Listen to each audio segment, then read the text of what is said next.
नमस्कार दोस्तों, यदि आप एमपीपीएससी, एमपी पुलिस या एमपी के किसी भी गवर्नमेंट एग्ज़ाम की तैयारी कर रहे हैं तो ऑनलाइन टेस्ट सीरीज के लिए आप परीक्षा एप्लीकेशन का प्रयोग कर सकते हैं। यहाँ से आप ऑनलाइन सर्विसेज टेस्ट सीरीज लगा सकते हैं, लेकिन ध्यान रखिए जब भी आप कोई भी टेस्ट सीरीज यहाँ से खरीदें उससे पहले आपको कूपन कोड पूछा जाएगा। तो आप सभी को Ram sir G50 coupon code है, इसका यूज करना है। इससे आपको 50% तक का ऑफ मिल जाएगा किसी भी टेस्ट सीरीज को या पेड कोर्स को लेते समय। आज का करंट अफेयर्स का ही क्वेश्चन शुरुआत कर दी इन्होंने। आरटीआई अधिनियम को दिन स्वीकृति मिली थी, करंट का नहीं है सॉरी, ये आरटीआई जो है ना, सूचना का अधिकार हम कहते हैं, जिसको आरटीआई लगाते हैं उसमें हम जानकारी मिल जाती है। तो 15 जून 2005 को, थोड़ा सा ये लॉजिकली क्वेश्चन है मेरे हिसाब से, ये आउट ऑफ मुझे लग रहा है कि ये है पर संविधान में, परंतु ये एक्ट से संबंधित क्वेश्चन है। संविधान के शायद ये लूसेंट में तो नहीं मिलेगा आपको, पर हाँ इस चीज़ के लिए आपको लॉजिकली आपको कहीं ना कहीं ऐसे सब्जेक्ट जैसे विविध में आपको वन लाइनर फैक्ट में जरूर मिल जाएगा। बहुत ही आसान क्वेश्चन सेकंड है, कृषि अवशेषों से सीएनजी बनाने वाले भारत का प्रथम जियो सीएनजी प्लांट कहाँ पर है। देखिए सीएनजी प्लांट पूछा गया है भारत का, जिसमें किससे जो भी कृषि अवशेष मिलते हैं, वैसे क्वेश्चन रटा है। महाराष्ट्र में ही इतनी टेक्नोलॉजी है, ये आपको लूसेंट में पक्का लिख के कह रहा हूँ, भूगोल में आपको मिल जाएगा। बेसिकली बहुत आसान से क्वेश्चन है, सबको समझ में आ रहा है। ये क्वेश्चन तो आप लोग कर जाएंगे, वैसे आप लोगों का ही संबंधित क्वेश्चन, ये भी गलत बताना है इसमें। ये भी हम तो जीके के ऊपर हैं, जीके जीएस पर ही फोकस कर रहे हैं। जीके जीएस के क्वेश्चन को हमें सॉल्व करना। ये आ गया, कहाँ जा रहा है। गृह मंत्री कौन है वर्तमान के? राजनाथ सिंह। अभी कौन है ये मुझे ज़रा बताइएगा। गृह मंत्री कौन से? देखिए 2000 ये कब की बात की जा रही है?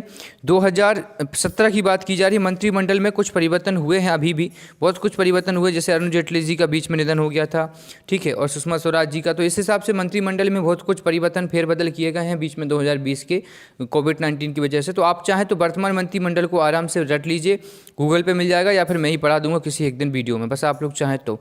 वह प्रधानमंत्री कौन है जो सबसे लंबे कार्यकाल तक एक ही थे? हमारे चाचा नेहरू जी का सबसे ज़्यादा कार्यकाल रहा। भारत में कितने राजनीतिक दलों के पास राष्ट्रीय दल है? लूसेंट का क्वेश्चन, संविधान का question. National parties of the India, so इसको बोलेंगे 7, जैसे बीजेपी, जैसे कांग्रेस, जैसे आप जनता पार्टी है ना, आप पार्टी। तो ये सारी जिनको नेशनलाइज मिल चुका है, नेशनल पार्टी स्टेटस मिल चुका है, वो 7 हैं भारत में, ठीक है। संविधान के क्वेश्चन तो बराबर आते हैं यार, देखो कल भी देखे थे, परसों भी देखे थे, हर वीडियो में आ रहा है। सर्वोच्च न्यायालय में न्यायाधीशों को किसको द्वारा हटाया जा सकता है? भाई वही हटा सकता है जिसका नाम है राष्ट्रपति।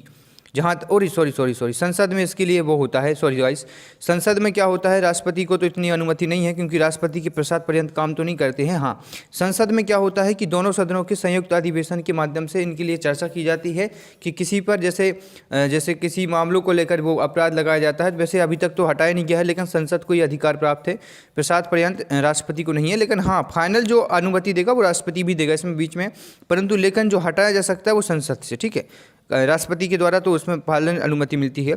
सतीश धवन अंतरिक्ष केंद्र कहाँ पर है? तिरुवनंतपुरम, श्रीहरिकोटा, नरेंद्रपुरी या फिर महेंद्रगिरी। सबको पता है श्रीहरिकोटा, सबने चंद्रयान 2 देखा था, बड़ा दुख हुआ था जब हमारा चंद्रयान 2 का वो जो हम कह सकते वेस्ट निकल गया था और वहाँ पे प्रॉब्लम हुई थी। तो श्रीहरिकोटा सबको रटा हुआ सतीश धवन अंतरिक्ष। एक वैसे के लिए एक द्वीप है, सतीश धवन है ना दोस्तों, वो द्वीप पर स्थित है, पानी का आजू बाजू जो है पानी भरा हुआ है, वो द्वीप है भारत से, है ना। भारत की किस राज्य में सबसे अधिक वन है? भाई सबको रटाया है, मध्य प्रदेश को ये गौरव प्राप्त है, टाइगर रिजर्व और सबसे ज़्यादा वन। भारत के संविधान का कौन सा अनुच्छेद जम्मू और कश्मीर की विशेषता को देता है? वैसे भी आप जाओ, हमने 370 को अलग अलग कर दिया है, 370 धारा को हटा दिया है, लेकिन अब नहीं पूछा जाएगा। लेकिन हाँ, 370 के लिए अब हमने 35 ए भी जोड़ा है। इन सबको पढ़ के जाना, क्योंकि ये 2019 के ही सबसे ज़्यादा कांड है। अयोध्या मुद्दा हुआ, चंद्रयान 2 हो गया, वर्ल्ड कप हो गया, ये देखिए 2017 में पेपर हुआ था। इसलिए कह रहा हूँ खास चीज़ों को पढ़ के जाइएगा। मैं आपको चाहूँ इन सबको एक वीडियो बना दूंगा, सबके मेन चीज़ों को। भारत में 100% विद्युतीकरण द्वारा कौन सा राज्य है? तो क्या लग रहा है जहाँ पानी होगा? पानी किसके पास है? आंध्र प्रदेश के पास भी है, गुजरात के पास भी है, मुझे लग रहा है मध्य प्रदेश नहीं, गुजरात, क्योंकि गुजरात की तटीय सीमा सबसे ज़्यादा है। किससे सबसे ज़्यादा है? समुद्र से सबसे ज़्यादा सीमा जुड़ी है गुजरात की विद्युतीकरण में। ये 32 पैसे का ये आप लोगों को करना है। हाँ, 2016 में विक्स स्मार्ट शहर का कॉन्फ्रेंस कहाँ पर आयोजित किया गया था? 2016 का क्वेश्चन है, मुझे नहीं पता, बाकी हाँ इसमें जयपुर बताया जा रहा है, तो Jaipur is the right answer. तो इस हिसाब से विक्स वगैरह के यदि बीच में कोई सम्मेलन हुए हैं तो उनको भी आप लोग पढ़ लीजिएगा, याद करने की ये ज़रूरी है, ठीक है। चलिए आगे बढ़े फिर हम, ये हो गया 17वां क्वेश्चन। यदि बीते हुए कल के पहले दिन सोमवार था, रीजनिंग पढ़ो, रीजनिंग सॉल्व करो, decoding decoding coding decoding coding decoding सबको करना है। ये देखिए, निम्नलिखित में से सबसे कम उम्र के शतरंज भारतीय खिलाड़ी कौन थे? शतरंज के भारतीय खिलाड़ी का नाम पूछा गया है। बेसिकली सरल क्वेश्चन है, सबको पता होगा। ये देखिए यहाँ पर है परिमार्जन रेंगी, ये थोड़े से बताना है, याद है इनको। क्या है, इनको बताया गया कि ये सबसे कम उम्र के खिलाड़ी थे। ये वैसे एक दो क्वेश्चन ऐसे आते हैं जो हम पे नहीं बनती है, तो उनको छोड़ दीजिए। रटा रटाया क्वेश्चन है। टीपू सुल्तान जी लूसेंट से पूछा गया। मैसूर, ठीक है, मैसूर मतलब आज अपन जो मद्रास है उसको ही मैसूर कहते थे, आजकल हम उसको मद्रास कहते हैं। क्या बात है, भारत में 12 ज्योतिर्लिंग में से मध्य प्रदेश में कहाँ कहाँ है? उज्जैन और ओमकालेश्वर। सब लोग घूम के आए होंगे, मैं भी गया था, अभी वीडियो बनाया था आप लोगों के लिए। 1965 में हुए भारत पाकिस्तान युद्ध के समय प्रधानमंत्री बेचारे लाल बहादुर शास्त्री जी के ऊपर कितना लोड पड़ गया था। बड़ी दुख की बात थी, लाल बहादुर शास्त्री जी ताश का समझौते गए, फिर आप वापस ही नहीं आए, कितना कठिन था। अंतिम मुगल सम्राट कौन था? बहादुर शाह द्वितीय था। सबको रटा रटाया क्वेश्चन है। बहादुर शाह द्वितीय जी की मृत्यु हुई थी किसके शासनकाल में? अंग्रेज आए थे, इनको उठा कर फेंक दिया था, है ना। ये कितने सरल क्वेश्चन आ रहे हैं यार। लूसेंट को मैंने इतने अच्छे से कवर किया है। कहिरा बांध कहाँ पर है? ऐसे ही एक मिनट, मुरैना का क्या आंसर आपने कर दिया था? कल मैंने एक क्वेश्चन मुरैना का पूछा था, प्लीज़ गाइज उसका आंसर भी कर देना। कहिरा बांध मैंने पढ़ा तो है शायद, देखता हूँ कहाँ आंसर। कैमूर ज़िले में है। तो कैमूर ज़िला तो हमारा है नहीं यार, कैमूर ज़िला किसको बोलते हैं? ज़रा मुझे बताओ कि किस नदी पर है ये कहिरा बांध, मैं भी ज़रा इसको कम्प्लीटली समझूँ। भारत के किस पड़ोसी देश में सुंदरबन फैला हुआ है? किस में फैला होगा? बांग्लादेश में फैला हुआ है, क्योंकि हमारे यहाँ पर पश्चिम बंगाल है तो बांग्लादेश में फैला है।